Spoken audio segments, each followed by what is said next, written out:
morning, class 9th. In previous class, we read about birth of the Weimar Republic and we also read about the effect of the war. Now, to be continued with it, political radicalism and economic crisis. Political परिवर्तन कैसे आया और economic संकट उनके ऊपर किस तरह से आया. The birth of the Weimar Republic coincidence with the revolutionary uprising of the Spartacist League on the pattern of the Bolshevik Revolution in Russia. Weimar Republic की स्थापना हुई जिस समय उस समय रूस में लगी हुई बोल्शेविक रिवॉल्यूशन के पैटर्न पर जर्मनी में भी स्पार्टिस्ट लीग उसने भी अपनी जो रिवॉल्यूशन की योजनाओं को वो भी अंजाम देने लगी थी. Soviet of workers and sellers were establish in many cities. कई सारी सिटीज में कई सारे शहरों के अंदर सोवियत ऑफ वर्कर्स और सेलर एस्टैब्लिश होने लग गए थे. The political atmosphere in Berlin was charged with demands of Soviet style governance.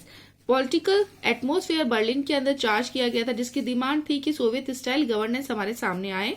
They oppose to this such as socialist. उन्होंने इसका विरोध किया जैसे कि सोशलिस्ट विरोध करते हैं, डेमोक्रेट्स विरोध करते हैं और कैथोलिक विरोध करते हैं.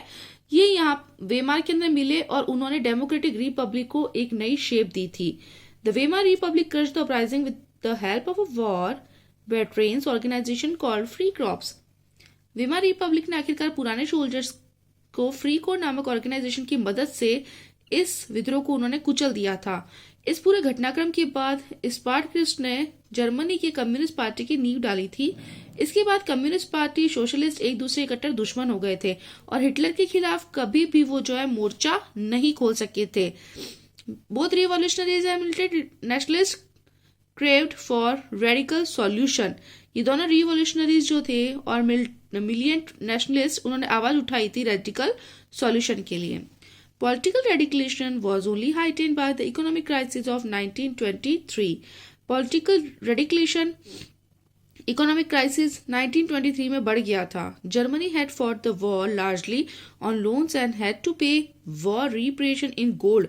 जर्मनी इस वॉर के लिए लड़ा था जहां पर उसको लोन लेना पड़ा था. जैसे हमने पहले पढ़ा था कि जर्मनी जो है वो हार गया था और उसको लोन लेना पड़ा और उसे इस वॉर की क्षतिपूर्ति गोल्ड के रूप में करनी पड़ी. This depleted gold reserve at a time resource were scarce. इसके कारण गोल्ड की कमी होने लगी और उनके रिसोर्सेस कम होने लगे. इन 1923 जर्मनी रिफ्यूज टू पे and the French occupied it's leading industrial area. 1923 के अंदर जर्मनी ने पे देने से इनकार कर दिया और फ्रेंच ने उसके इंडस्ट्रियल एरिया रूहर जहां पर कोयल ज्यादा होता था उसको जीत लिया. Germany retaliated with passive resistance and printed paper currency recklessly. Germany में इस हार का बदला लेने के लिए उसने प्रिंटेड पेपर करेंसी जल्दबाजी में स्टार्ट कर दी थी. With too much printed money in circulation the value of the German mark fall. जब प्रिंटेड मनी बहुत ज्यादा सर्कुलेशन में होने लग गई थी तो जर्मन मार्क की जो वैल्यू थी वो नीचे गिरती चली गई. In April the US dollar was equal to 24,000 mark. In July 3,53,000 mark and in August 46,21,000 marks. And it on your page 9,88,60,000 marks by December. The figure had run into trillions. लेकिन ये figure जो है ये इसकी जो कीमतें जो हुई वो अरबों खरबों में बढ़ने लग गई थी. As the value of mark collapsed, prices of good soared. जैसे जैसे मार्क की कीमत गिरती चली गई जरूरी चीजों की कीमतें आसमान छूने लगी. The image of German carrying cartloads of currency notes to buy a loaf of bread was widely published, evoking worldwide sympathy. इस एक इमेज है उस पे जर्मन नागरिकों को पाव रोटी खरीदने के लिए बैलगाड़ी में नोट भरकर ले जाते हुए दिखाया जाने लगा. As you can see that this picture we can see that basket and carts being loaded at a bank in Berlin with paper currency for wage payment. इसमें हम देख सकते हैं बैलगाड़ी के अंदर वो जो है नोट भरकर ले जाते हुए दिखाया जा रहा है. This crisis came to be known as hyperinflation. इस क्राइसिस को बाद में हाइपरफ्लेक्शन का नाम दिया गया. हाइपरफ्लेशन एक ऐसी सिचुएशन होती है जब प्राइसेस अचानक से बढ़ जाती है. जब प्राइस ज्यादा हाई हो जाती है तो इस स्थिति को हम हाइपरइन्फ्लेशन कहते हैं जिसको हिंदी में अति मुद्रास्फीति भी कहा जाता है. अति मुद्रास्फीति अति ज्यादा मुद्रा प्राइस बढ़ना और स्फीति राइज अचानक से बढ़ना.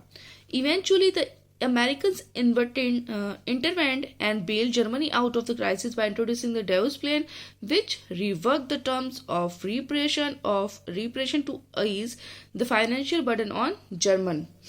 इसके लिए डेवोस प्लान बनाया गया और इस प्लान में जर्मनी के फाइनेंशियल बर्डन को दूर करने के लिए जो भी हर्जाना था उसकी शर्तों को दोबारा तय किया गया.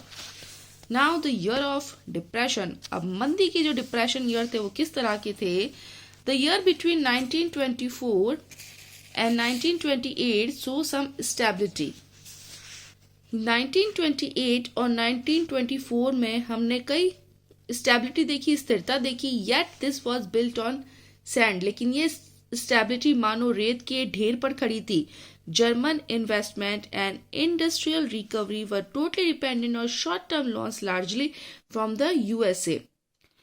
जर्मन इन्वेस्टमेंट और इंडस्ट्रियल रिकवरी टोटली डिपेंड थी एक शॉर्ट टर्म लोन्स पर जो कि लार्जली यूएसए से लिया गया था. This support was withdrawn when the Wall Street exchange crashed in 1929.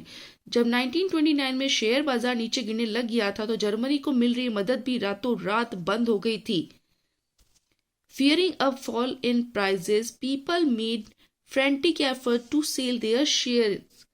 कीमतों में प्राइस में गिरावट की फियर को देखते हुए लोग जल्दी जल्दी अपने शेयर बेचने लगे. अब जाहिर सी बात है जब शेयर नीचे गिरने लगेंगे तो रातों रात शेयर तो लोग बेचेंगे ना, उनको लॉस होगा उससे. तो इसलिए एक ऐसा उनको फियर था कि प्राइस जो है बढ़ती जा रही. जब प्राइस जो है बहुत ज़्यादा गिरती चली गई थी शेयर मार्केट के अंदर तो लोगों ने अपने शेयर बेचने शुरू कर दिए थे.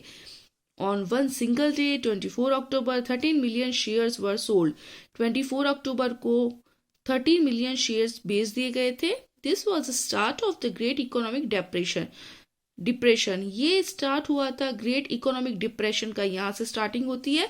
Over the next 3 years between 1929 and 1932 the national income of the USA fail by half.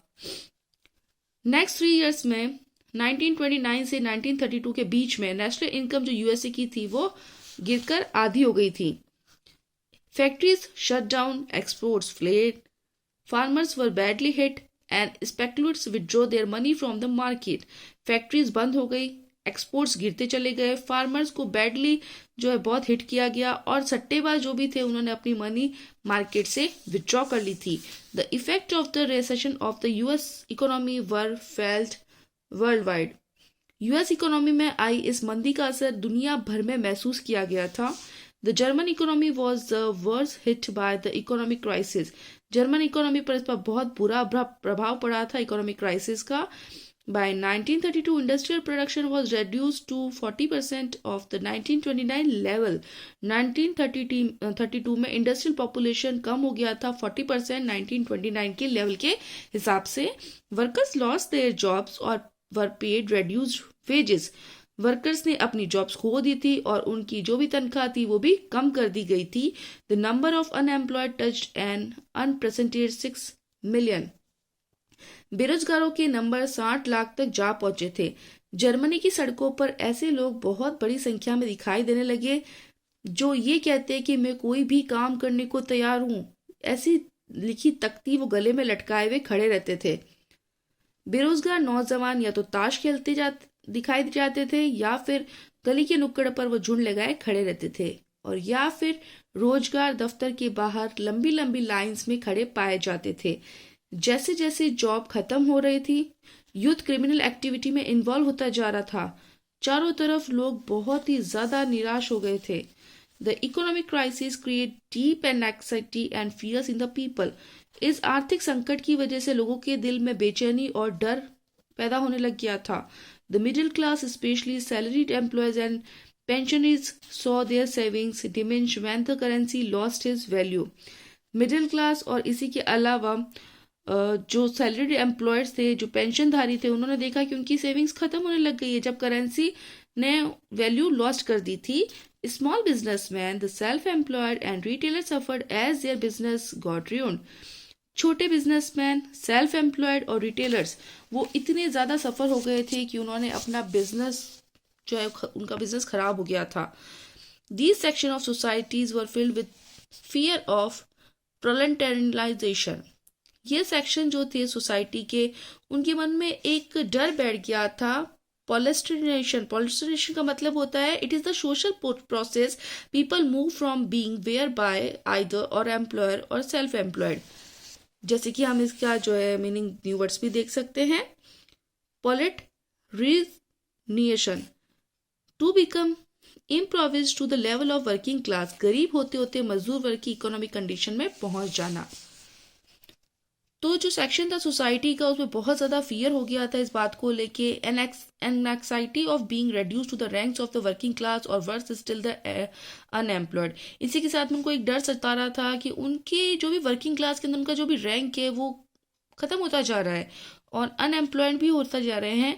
Only organise worker could manage to keep their heads above water. सिर्फ ऑर्गेनाइज जो वर्कर थे उनकी हिम्मत टूटी नहीं थी। अगर ये कहा जाए कि उनका डर सिर्फ ये था कि अगर यही ढर्रा रहा तो वे एक दिन सिर्फ मजदूर बन के रह जाएंगे, या हो सकता है कि उनके पास कोई रोजगार ही नहीं हो। ये उनका एक डर था, एक एंजाइटी थी कि क्या पता अगर यही लगातार कंटिन्यू चलता रहा तो वो भी एक दिन मजदूर बनकर रह जाएंगे, और या ये भी हो सकता है कि उनके पास रोजगार ही नहीं रह जाए। लेकिन ऑर्गेनाइज वर्कर्स थे जिनकी हिम्मत टूटी नहीं थी। But unemployment weakened their bargaining power, लेकिन जो अनएम्प्लॉयमेंट थे उनकी मोल भाव की क्षमता कमजोर हो गई थी। Big business was in crisis, बड़े बड़े बिजनेस जो थे उन पर भी संकट आने लग गया था। The large mass of peasantry was affected by sharp fall in agriculture prices and woman unable to fill their children's stomachs were filled with the sense of deep despair. बहुत ज़्यादा संख्या में पीजेंट्री किसान जो थे वो बहुत इफेक्टेड हो गए थे। एग्रीकल्चर प्राइसेस नीचे गिरती चली गई। वुमन अपने बच्चों का पेट भरने में असमर्थ थी, अनेबल थी। Were filled with the sense of deep despair. अब जाहिर सी बात है जब वो बेचारी अपना और अपने बच्चों का पेट नहीं भर पा रही है तो इससे उनके दिल में भी बहुत निराशा हो गई थी। Politically to the Weimar republic was fragile. Politically अगर देखा जाए तो वेमार रिपब्लिक बहुत ज़्यादा बुरे दौर से गुजर रहा था। वेमार कॉन्स्टिट्यूशन में बहुत सारी कमियां देखने को मिली थी जिसकी वजह से अनस्टेबिलिटी हो गई थी और तानाशाह पैदा हो गया था। वन वॉज प्रोपोर्शनल रिप्रेजेंटेशन, एक जो है रिप्रेजेंटेशन को लेके जो है वो अनुपात लगा रहे थे कि भाई इस तरह का रिप्रेजेंटेशन हम लोग स्टार्ट करें। डिक्टेटरशिप की तो जो वैल्यूनेबल हो गया था। This made achieving a majority by one party a near impossible task leading to a rule by कोalition।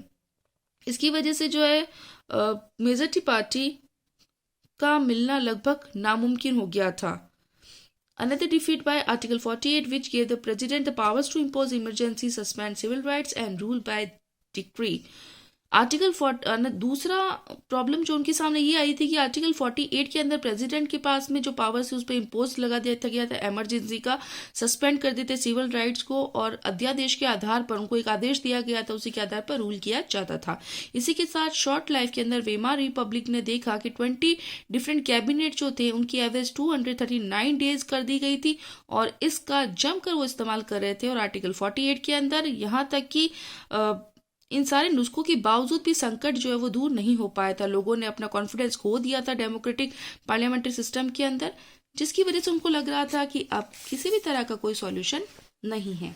और राइट देन, तो आज हम इतना ही पढ़ेंगे, कल हम इसे आगे पढ़ेंगे Hitler's rise to power. Till then, thank you.